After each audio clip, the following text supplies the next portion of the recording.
Napier City Council has been derelict in their responsibility. I don't like to come here, it makes me angry. Pandora Pond is one of Napier's best swimming holes, but it's also a good place to get sick.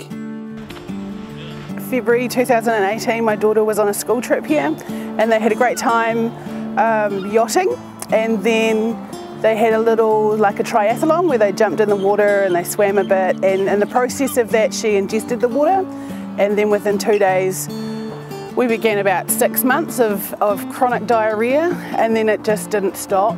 And so we're just over 1.5 years of illness and starting to recover, but I don't like to come here, it makes me angry.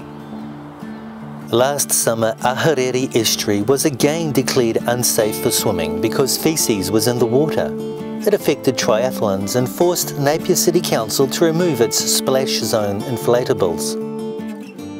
The problem is complex. Sometimes Napier's vulnerable sewage system leaks into the city's stormwater, which almost exclusively drains into the estuary, bringing with it a cocktail of waste from tens of thousands of homes and businesses. But there's always been some poo. There's a significant area of birds out there, and when they utilise the mud flats and then the tide comes back in, it washes a lot of the faecal material from them into the waterways as well. But there's also farming areas surrounding the Ahuriri Estuary and that larger catchment area.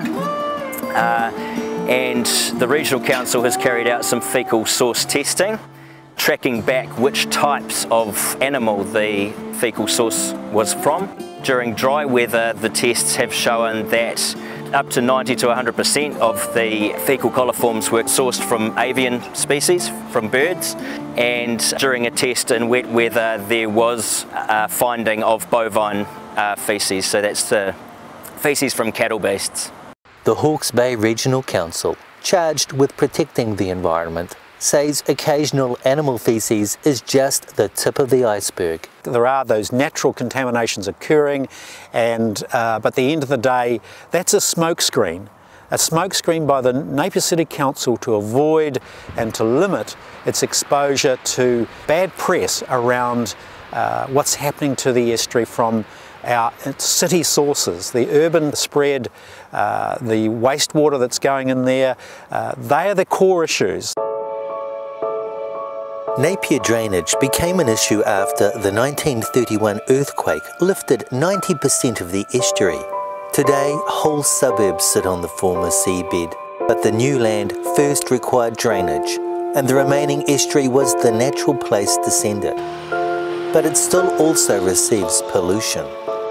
If the land lifted up like it did then, we would design things very, very differently. We definitely wouldn't have the heavy industries adjacent to the taonga of the Hawke's Bay.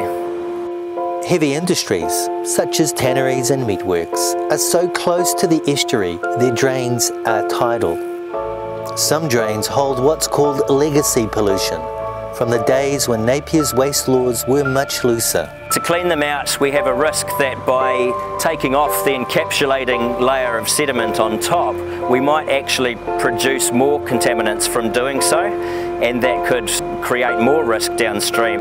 Council staff regularly check the drains, with dry weather making their job a lot easier. If it hasn't rained in the city for 7 days and there's water coming out of a pipe, then it's probably not rainwater.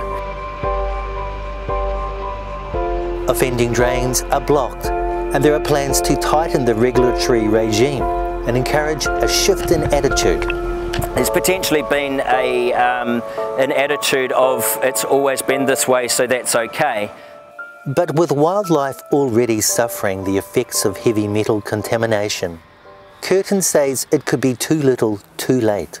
Napier City Council has been derelict in their responsibility. I'm really, really concerned. We have contaminated it to a point where it's at a point of collapse.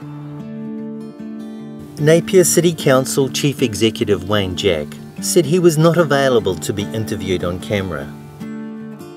Napier City Councillor Keith Price, Chair of the Strategy and Infrastructure Committee, declined an interview for fear of breaching the Council's Code of Conduct. Napier's acting Mayor, Faye White, would also not be interviewed, saying it would be inappropriate for her to comment during a pre-election period.